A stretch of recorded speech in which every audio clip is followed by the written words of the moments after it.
Welcome to Teaching Truth. View from the Riverbank. That's the theme for our reflections this week, as together we endeavour to unpack Daniel chapter 10. The chapter which records for us the view, the vision which Daniel had from the riverbank, the bank of the river Tigris. And today in our reflections, we want to consider the unforgettable sight which Daniel had as a result of this vision. What was that unforgettable sight? Well, let's read together from Daniel chapter 10, verses 5 to 9. I looked up, and there before me was a man dressed in linen, with a belt of the finest gold round his waist. His body was like chrysolite, his face like lightning, his eyes like flaming torches, his arms and legs like the gleam of burnished bronze, and his voice like the sound of a multitude. I, Daniel, was the only one who saw the vision. The men with me did not see it, but such terror overwhelmed them that they fled and hid themselves.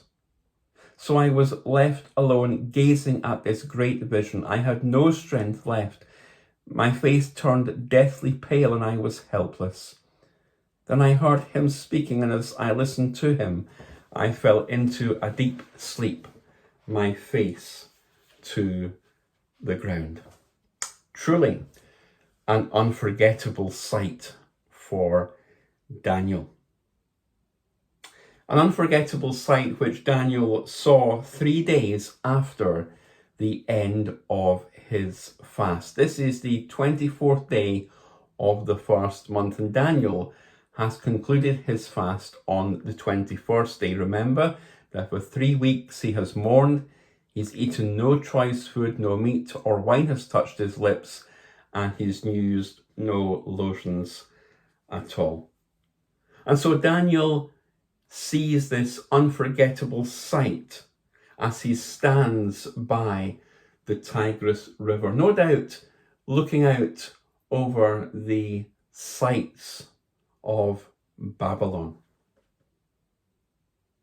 Now, why Daniel is standing by the Tigris River isn't explained in the text. Maybe he wanted to go out for a walk. Maybe he wanted to enjoy some fresh air. We don't know.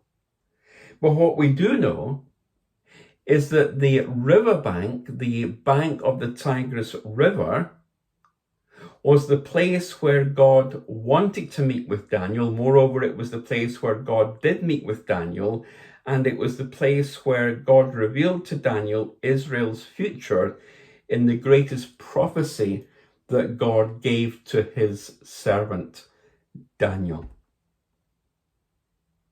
Now let me ask you the question as I ask it of myself. Where is your riverbank spiritually? Where is the place that God perhaps wants to reveal himself to you and speak to you? Maybe it is by a physical riverbank as you go out for a walk by the bank of a river or by the bank of a stream, or maybe it will be somewhere else. But where is your spiritual riverbank? God brings you to places in order that he can speak to you in those places. And God had brought Daniel to the riverbank so that at the riverbank, Daniel could engage a view not of Babylon, but of God himself. That view was awesome. That sight was unforgettable. And what was that sight? Well, we read it just a few moments ago. A man wearing a linen garment and a golden girdle. A man with body like chrysolite, that's topaz. A man with a face like lightning. A man whose eyes were like flaming torches. A man whose arms and feet were gleaming like polished brass. A man whose voice sounded like a great multitude. Now, if you and I were out for a walk along by the river or along by a stream, and we suddenly had a sight such as Daniel had, we would be totally overwhelmed. And Daniel was overwhelmed. Daniel was left alone without strength. He was listening to the words of this man, but he was not able to respond. Daniel was captivated by this vision. And as a result of that captivation, he then fell to the earth in a deep sleep. The sight was unforgettable for Daniel. Now we have to ask the question, who was this man? Was he an angel sent to assure Daniel that God's heavenly armies would care for the Jewish people and see to it that God's will was accomplished?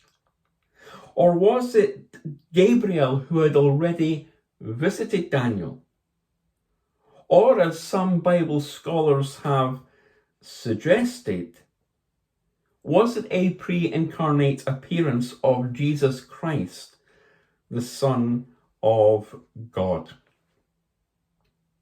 Well, the description of this glorious man resembles the description of the glorified Christ, the glorious man, given in Revelation chapter 1, verses 12 to 16. And isn't it interesting, as we've already explored, the link between Daniel and Revelation, and how John's response, therefore, when he had this vision of the glorified Christ, is the same as Daniel's response when he has the vision of this glorious man. See, I believe that the angel who spoke to Daniel was Gabriel. But why would God reveal himself to Daniel at this time by the riverbank? Well, you'll need to read biblical history and you'll discover that God appears to his servants at special times, in special places, often to deliver a special message or to prepare them for a special ministry. He often appears, and usually did appear, in a way compatible with their circumstances or calling. To Abraham the pilgrim, God came as a traveller, Genesis 18. To Jacob the schemer, God came as a wrestler, Genesis 32.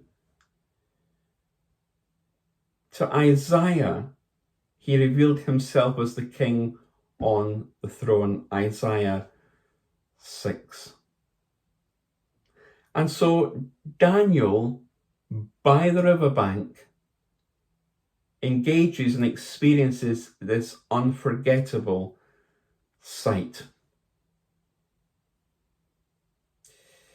Let me ask you once again, as I ask it of myself, has God got you? Has God got me where he wants us, in order that he can reveal himself to us, in order that he can, as it were, share the vision that he has for our life, for the ministry that he perhaps has for us?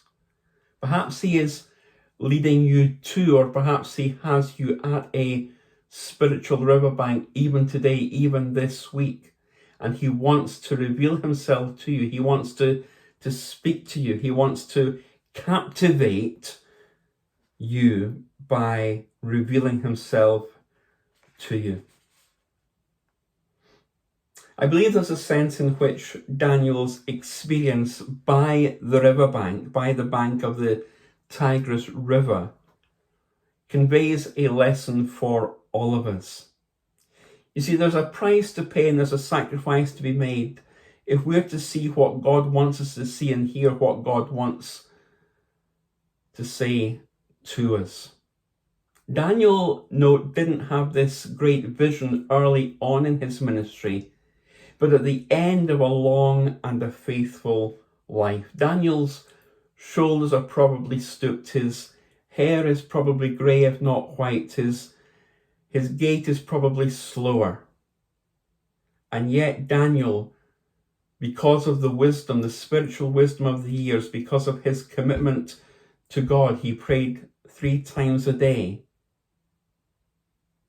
Daniel is a man who can see what others couldn't see spiritually. Daniel is a man who could hear what others were unable to hear, because Daniel was a man on his Majesty's service. What does Matthew chapter 5 verse 8 say?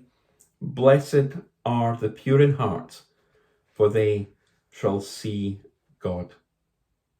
Daniel had been taken to the riverbank, to the bank of the Tigris River, to receive this vision, to see what would become for him an unforgettable sight, and to accept and record the prophetic message which the angels brought. May our prayer be the prayer that Daniel could well have prayed when he was by the bank of the river Tigris.